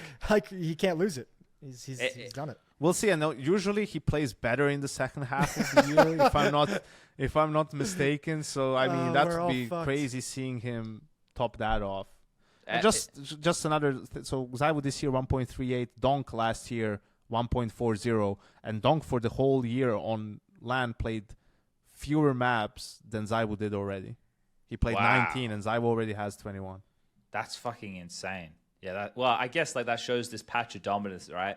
Because we haven't really got stuck into this Vitality stuff because it opens the Pandora's box to all the other legacy teams, right? So this Vitality streak, maybe some of our viewers don't actually keep up with Counter-Strike. That would be crazy. Vitality this year played 6 tournaments. They won 5. The first one they played was Studio Event. It was Bounty. They lost to Eternal Fire, aka Aurora. Since then, they haven't lost a single game. They played 5 events. They've been very strategic in terms of which events they've skipped to make sure they're able to power up and get the focus in. They've had a nice set of waypoints, I would say, that have acted as extra motivation for them when they've attended these events, right? So you win Katowice, they had Cologne from the roster last year. Then they go into EPL, they win that, so they're still at that point asserting their like dominance on the scene. And then from there, it's like, okay, well now all we have to do is win Melbourne, and we can win the Grand Slam. In the meantime, they went arena event, Katowice, a big win, great stuff. Rops brings them the Katowice trophy, awesome. They win EPL. That's a studio event, but like I said, establishing that they're a dominant force. Then Lisbon happens directly after EPL. That's an arena event. So you always get a little bit extra barred up for an arena event. That's the type of Counter-Strike you want to play, putting on entertainment in front of a lot of people watching. So there you go. There's the next bit of excitement for them. Let's win another arena event. They win that. They take the break. Now it's like, well, all we have to do is win Melbourne and we win the Grand Slam. There you go. That's fucking sick. An extra $1 million. You can become one of 5 teams now have ever won the Grand Slam. Rops can become a 2-time alongside a Twist, the only 2 players who ever won 2. They go there, they win that. Then they have to travel back onto the other side of the fucking world to play a studio event where the 4 best teams in the world are, right, including themselves. And then in that moment in time, it's like, okay, we can become, if we win this event or if we win certain matches, it was the semifinal they needed, we can overtake another legendary team, Liquid, from that 2019 run where they won the Grand Slam. We can have more consecutive series won than them. And they go and do that. And then you're in the grand final and you're like, well, we may as well win it. We're here now. Right? Like, so it's the whole thing has worked out so perfectly for them along the road. And now it's like, okay, the next thing I'd set, and you've mentioned this before, Janko, if I'm Vitality, two Grand Slams in a year. Win Dallas, come out of the break, win Cologne, win an EPL season, win Chengdu. It's the only team to have ever won 2 Grand Slams in a calendar year, Jason. Think about that. Think about that. Dude, that'd be like Liquid levels of winning to the point where they'd have to change the rules to the Grand Slam. They'd have to be like, you can only win one. Like they would. Shit, make sure you get your invoices sent in, boys. That's all I'm saying. Liquid is like, we cannot have teams winning a Grand Slam in 63 days. Now we can't have it in just 1 year. Yeah, that's fucked. But I think also the fact that they had these 20-day breaks, after Katowice, 20 days, after Lisbon, 20 days before Melbourne. Now they'll have, well, not 20 days, but a little bit. 2 weeks. A little bit over 2 weeks before Dallas. So it's like being able to give players that week without CS is like so nice. And obviously makes it easy to do when you're winning, right? And are able to do that. But again, requires everyone to not take it for granted, right? And maximize your time off. But then when we're back, it's back on the grind. Everyone is, 100% focused, 100% committed. And I think it's the blueprint how to handle things in this era in a way. Well, so they've got they're doing Dallas. So they're probably like heads, tucked down, get through the grind, get through this. And then they're in stage 3 of the major. So they'll have 2.5 to 3 weeks off in between Dallas and the major? Yeah. Yeah, but I also I don't know how things are like. For example, you look at this Rivals tournament, it was 350K total prize pool, right? Yes. It's okay. It was supposed to be a stadium event in Mexico. Appearance fee. Yeah, okay. And then there's no frequent flyer stuff. But it's like, I don't know if teams just next year look at it and are like, well, let's just skip this event, and let's just play a PGL event instead. Or let's skip both, and focus on maybe the bigger things. Like, did they really need to? I mean, you're saying fly from Australia to Copenhagen, as if flying from Australia to Mexico would be any better, yeah, true. and then having to fly back. Like, in either case, it would make more sense to skip that event. Like, I know that probably the orgs are pushing for well, that. And here's you have the thing with the appearance frequent fees and- flyer, though. You have to play 4 consecutive blast events in a row, which means that you have to play the second bounty. So, like, I think that teams maybe didn't read the fine print when they were agreeing to that type of stuff. Because obviously you don't have to. You can turn down any of these invites at any time. So they could void that. But I'm kind of... Essentially what I'm doing is I'm still manning your point, because the frequent flyer, if you're having to play 2 bounties, being online Counter-Strike, maybe teams don't want to do that. Maybe that I think doesn't fit into I the think plan. you'd prefer that. Because... Online CS? Well, Don't if have to you like travel. Vitality... Not where it's placed in the second season. Where it was placed in the first season was fine. It was the first event. In the second season, it's not the first event. The first event's Cologne. So you come out swinging. And then you got to go play online well, Counter-Strike. There's I think the Fishery event first, then Cologne. But yeah, regardless, I just mean, like Jason said, because you don't have to travel for it. And you can just attend it, and whatever happens, you don't lose or gain that many points because it's online. But the way, if you play the first 4 for them this year, then you can skip like the second Rivals or something and True, have more time yeah. to prep for another event. So maybe that's what we'll see some of these things do. I don't know. Next year will be interesting for that. I don't want to get into format talk. Yeah, Blast will have to restructure some stuff for sure. But yeah, that's for we haven't really had any big VRS or TOR updates, tournament operation requirements, in recent history. It's been pretty quiet on that front. Yeah. I'm going to actually take a look at on HLTV how the VRS is shaped up, because I don't look at the ranking all that often. I'll be completely honest with you. I was only looking at it pedantically because it was determining which teams qualified for the major. But since then, I haven't looked at it a lot. Right now, obviously, Vitality number 1, Mal's number 2, Falcons number 3, Spirit number 4. Okay. So they're probably... fair enough. Yeah, I just Pretty wanted reasonable. to see, for example, I needed to check where Pain is at, because Pain has lost their last 9 matches. Pain right, is- and sure, yeah. they had a coach in Melbourne. They had the demo guy for a couple of tournaments. Now they get DGT, and they still, lost their both games. They got 2-0 by wildcard, right? And it's like, surely they must have fallen significantly. They're but third in Americas and 17 overall. yeah, I think, though, Janko, because it takes like a certain amount of your best events. So the problem, what will happen to them, they'll get hit hard by decay. They'll get hit. If I am understanding the situation even remotely correct, they'll get hit really hard by decay. They need a good result at the major, kind of like FlyQuest, or they'll get fucked in the future. Let me just see. So at the start of the year, do they have anything good at the start of the year? They only are in the play-ins. They didn't make it out of the play-ins, but who'd they beat in the play-ins? Virtus Pro. They lost to them. They lost to they beat. Yeah, it's tough, right? Yeah, the decay is going to hit them like a fucking truck. yeah, they were like the playoffs in Cluj. That's it.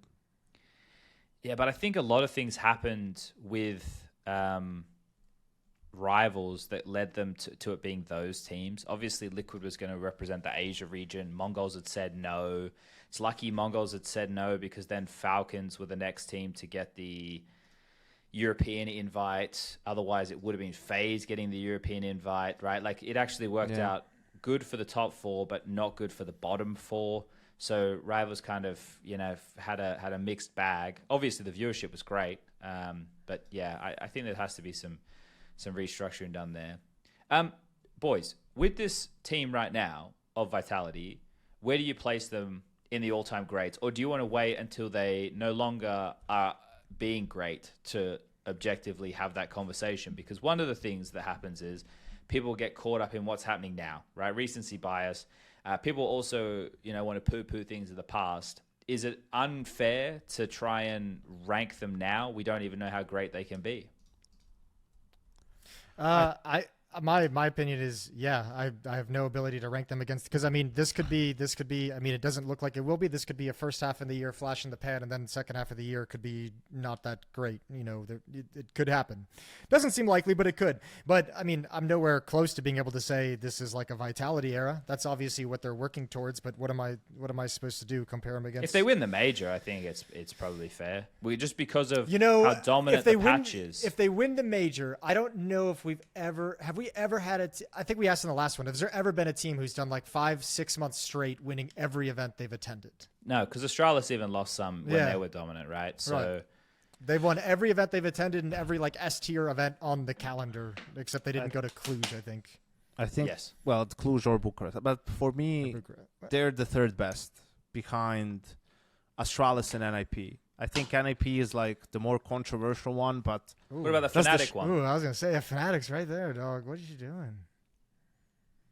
Well, yeah. I guess that would be... I guess you'll also take Fnatic because of the majors and everything at this point. That's the thing. Like, it's hard. Vitality is peaking right now, and their peak is higher than some of these teams, right? Like, obviously winning 5 events in a row. That's, I guess, why you said, Jason, maybe it's unfair to rate them yet. And that's the reason, what happens if they don't win the major? All of a sudden, it's like, it's been a great 3 months, but you didn't win.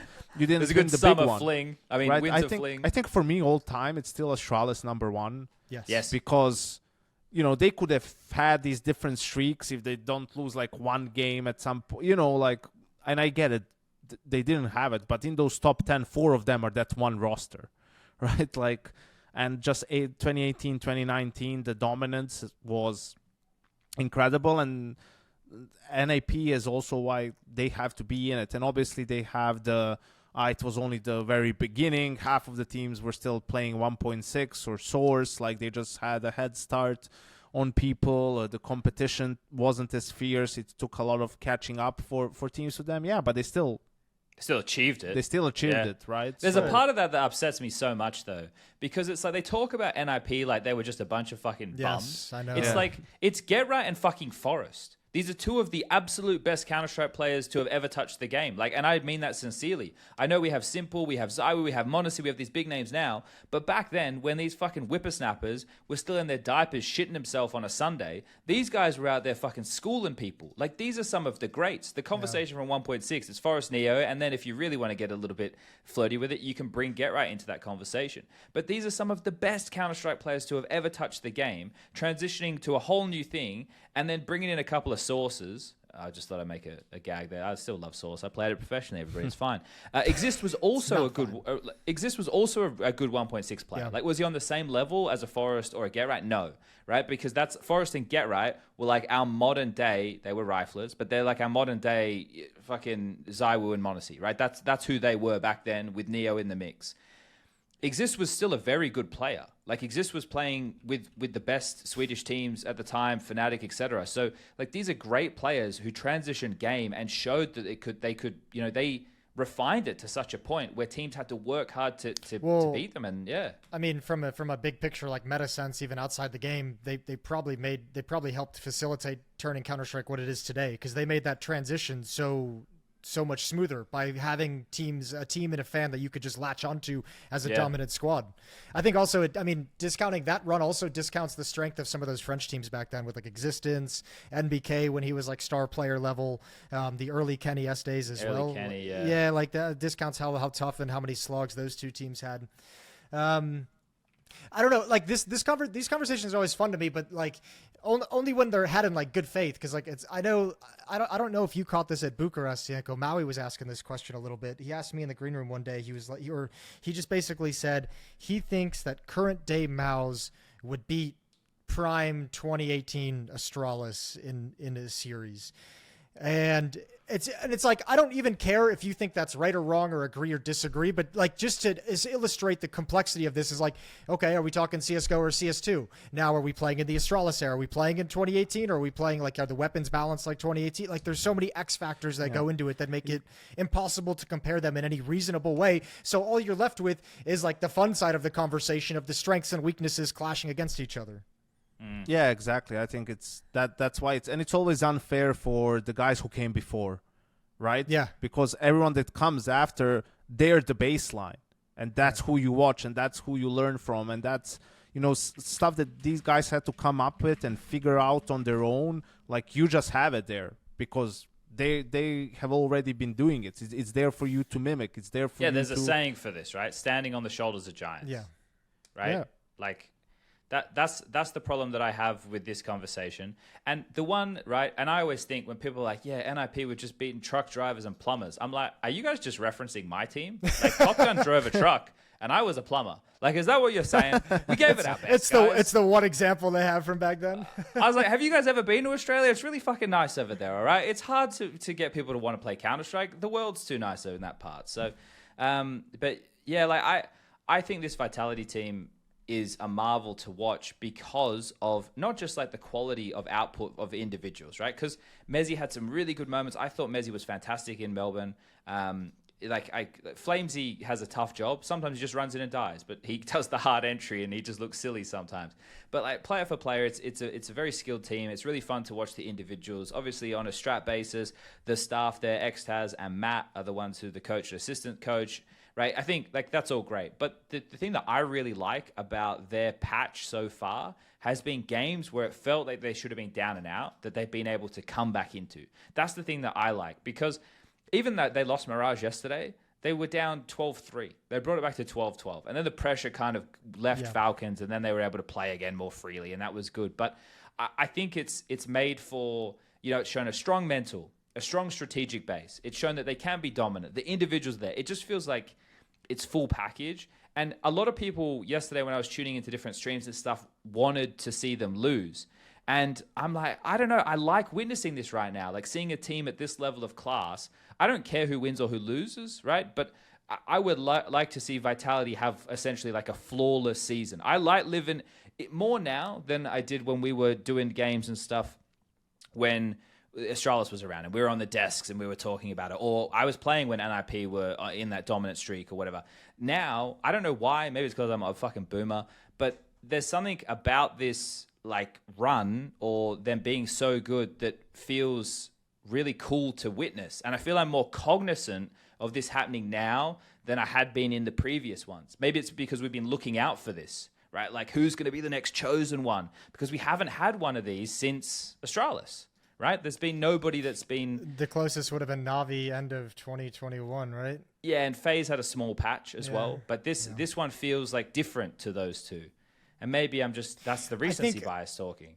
Probably a lot of recency bias. I think there's a couple other factors too that probably lend it to it as well. I mean, this team feels like they're kind of repeating the path that the FaZe team took early on, where like, as you're mentioning, all those comebacks, right? The exciting kind of Counter-Strike, no quit. Everyone fucking loves that. But also, you're going to get higher in Vitality because look at the people on this team. Like, how can you not fucking love Flames and his goofiness in interviews? Like, Apex is a character, and he's been polarizing in the past, but when he's winning, his emotional antics, everybody loves them and loves the shit talking and are having fun with it, and he's a great personality to listen to in interviews.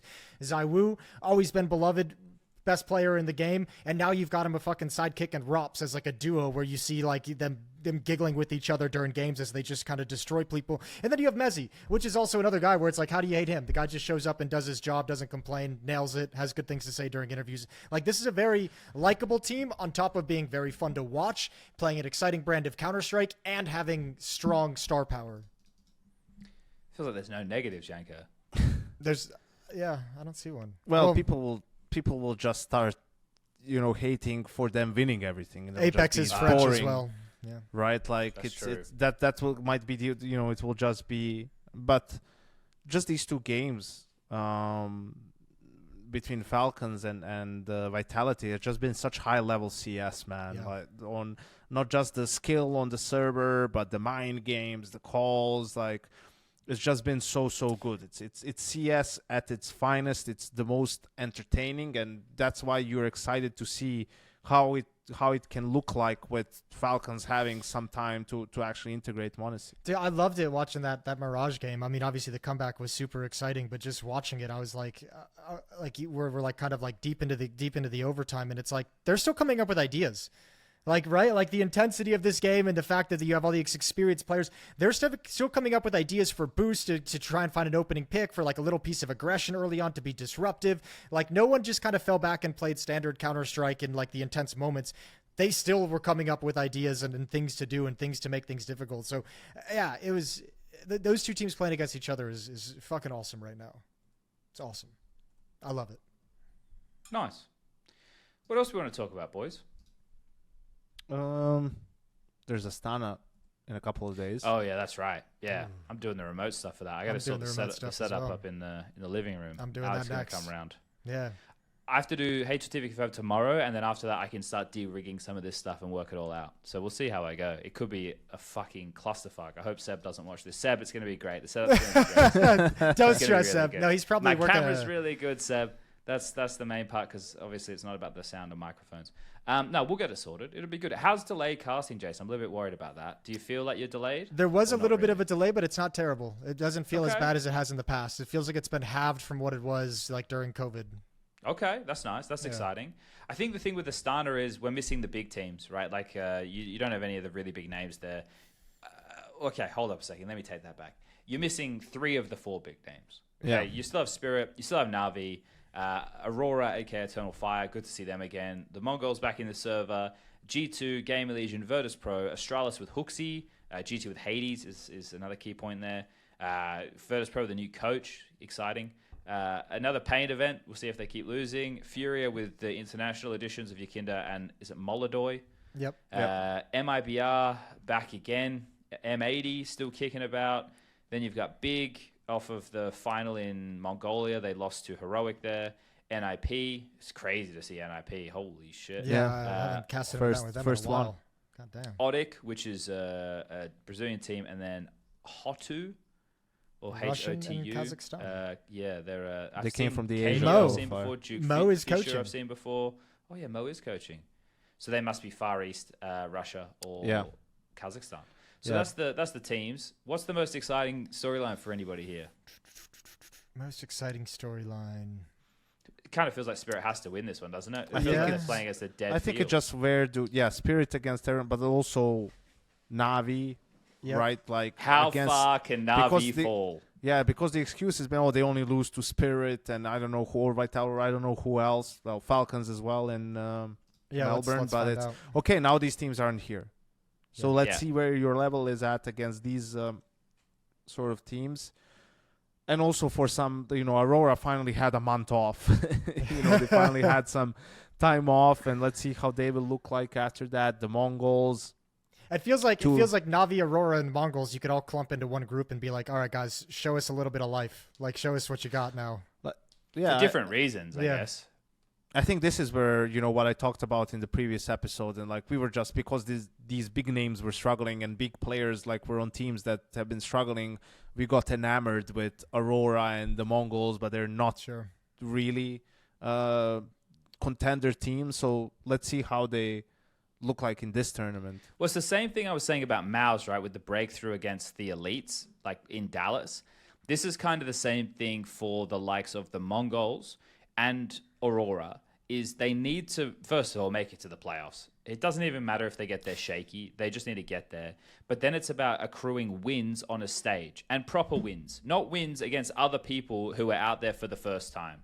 Not beating Gamer Legion, who are out there for the second time on the stage. Like, Mongols or Aurora need to beat, like, a Na'Vi on a stage, out of the field here. Like, I would even say beating fucking G2 on a stage, even though that team is fucking cooked, is still a decent win looking at the field. If we get like Aurora versus Mongols in the semifinal or the quarterfinal, and one of them has to win, it's like, well, this doesn't add to the repertoire for either of you guys going into the major. That was Needs to be Katowice, right? some Is that Katowice? yes. Yeah. And that was just like, well, someone has to win, right? We've thrown you guys into a pit, and the crowd wants blood.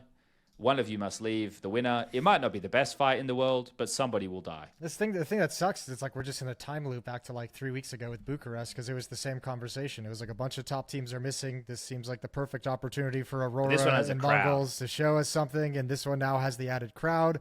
But we just saw this play out, and they both disappointed the last time around. So Yeah, well, they're over studios, Jason. You know, Yeah, they want the past high it. life now. yeah, that's a good point. They want to play. I think I want to see how bad it can get for Astralis. Like, it's terrible, but like, how bad can it get? Like, surely Hooksy makes the team better. I would hope. I think so. So, But think it's also how much can he do with everything that's going around the team, right? Like in terms of the org and everything. Like, what's the mood like for these players? Are they even, how motivated are they with the sale of the org? Yeah. Yeah, exactly. And whether they're getting paid on time or they're being asked to take pay cuts. I don't know. I don't really care. But, is he coming in just a shit show where no one really cares, right? Like, because that's a problem. Then there's not really much that he can do. But if the players are still committed to the roster and like them as a team, and maybe tomorrow they play for a different org, they won't care as long as they're getting paid and shit. Like, but if that's the case, then definitely he can help. That is a funny mental image of Hooksy like stumbling into the Astralis office, like all jacked up, like, "Hey guys, it's been a while since I've been on a team. I'm fucking excited to be here. Let's get to work majors in 2 weeks." And everyone's just like haggard, like, "Oh, it fucking sucks here, dude. Like, I don't want to be here anymore." Like, poor guy. Yeah. Why are you so fucking joyful? I know. Man? Could you stop being so happy? Just give it a rest. Just looking at this field, it's actually quite interesting because using the old Tommy analogy, right? It is kind of the Super Bowl for the teams like Gamer Legion, Astralis, Big, NIP, Odic, and Hotu. Like, for them, it's actually a really, really important tournament to accrue some wins and get a decent placement. There's no who? There's no major for them. Yes, exactly. Yeah, sorry. I should have explicitly. Yeah, so for them, this is all about gaining some VRS and getting a jump on the early, for next season, right? And then, you do well here, you move up in the rankings, you start getting invites going into the second season of the year, and then bang, the major actually starts to become a real conversation for you. So, for those teams, they need to be swinging for the fences. I think, fortunately, for somebody like Gamer Legion, they also get Dallas, so that's cool for them. No Astralis in Dallas. So, there's some fun stuff to look at here. I think it's going to be interesting to see these mix of teams, but maybe people just need to pin their expectations and change their framing. So for like the big teams, you're looking at what type of growth are you seeing, or like you can pin an expectation on Spirit to you'd expect them to make the grand final as a I would say as a minimum. For Na'Vi, it's like, well, where are they at really? Like, how bad is it? Mongols and Aurora, it's time to like sack up a bit and start showing that you maybe can be a threat when the major rolls around in a couple weeks' time. And then the mixed bag that's below it, they're all playing for something different, right? They're all playing for like the Brazilian teams or whatever that are at the major. It's like, okay, well, you guys are here, but we don't expect you to do anything at the major. Maybe you can move up a stage. That'd be great. Otherwise, who the fuck knows? And then there's those teams we just labeled. Yeah? There's that certain stretch of teams where, like, the biggest story around you is the roster change you've just kind of made. And, like, that's sort of telling in and of itself, right? If the Hooksy thing is the thing we're most excited about watching Astralis for, the Furia thing is this, like, Furia, everyone's tuning in to watch the car crash. It's like you're hearing the wheels fucking screech on the street and everyone's turning their head to make sure they get to see the action. G2, I think the same thing. Obviously, the loss of Monacy and Hades coming in. So, yeah, it's just like a bummer for those teams where it's kind of like that. This is just the situation you find yourself in where there's not much exciting to talk about. VP, I was with... How many more coaches, Jason? At least 6 more before you could discover that it's not a coach that's the problem, I think. They've got a few to burn through. Unless it's you or me, Jason. Unless it's you or me. In which case, we all know. Yeah, I don't know, but this seems like the last event where, like, I've been maybe not last, but I've been so positive on them, and it just hasn't come to fruition with this team. Yeah, they had one little glimmer, but it was even playing like bad off meta CS. And what sucks as well about it is we didn't even get to see that storyline come to an end because they had to use a stand-in. Oh yeah, yeah. Well, that's the start of the year, right? Yeah. With Flame, yeah. It will also be fun to see who is the least bad Brazilian team. Like, what's the opposite, Jason, of a Super Bowl? I don't know. The Ugly Dog Bowl. The Ugly Dog Bowl. This is the Ugly Dog Bowl. We have like the Super Bowl of ugly dogs, the world's ugliest dog competition. I've just Googled opposite of Super Bowl, and what do we get? Described a low-profile, non-competitive event with minimal spectacle, little to no media coverage, and smaller niche audiences. Examples might include a casual. Bro, that fits Brazilian CS so well. But Janko's going for like the Super Bowl's the world championship of the best. He's talking about what's the world championship for the worst, not like what's a low profile event. For the mediocre. This is like, let's see. Let's just call it Mediocre Bowl. The mediocre bowl, but yeah, just call it Cereal Bowl. Like probably, it'll do. All right. Here's just, I guess we can end it on this because we'll probably do an episode before the playoffs start or something. I don't know. We'll see what happens. We'll figure it out, like Spirits tournament to win, maybe Na'Vi as a resurgence, or the Mongols, G2, whatever. But the question is, you can use this for your odds thing at some point, Chad. Mm-hmm. what are the odds that by 2030, we get a Brazilian super team? Oh, 2030. Why? You're making me feel old. I can put That's 5 2028. years. Okay, let's do it 3 years. 5 years is a bit crazy. I Let's do would 3 say years. in 3 years. I don't know. So Furia signs 5-year fucking contract, so it might Like as well be 5 years. January How old 2028. is Sani? January 2028. Season is starting, and you have your Brazilian super team. What All are right, the odds? Sani's 21. Big Zero is going to be aged out by then. He's 28. Lato. Fuck Lado and Dumao. What, bro? Come over, Janko.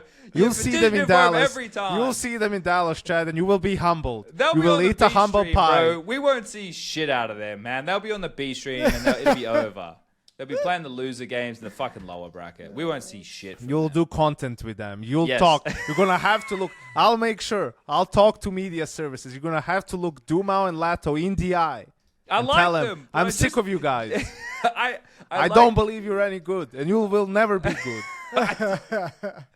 Oh, dear. All right, let's Now, get good the fuck luck, out have of here. fun. Let's get out of here. I don't want to upset All Brazil. Hang on, I gotta find the stop button. Stop button is not there. Where's the Nice. stop button? Where'd it go? Here it is.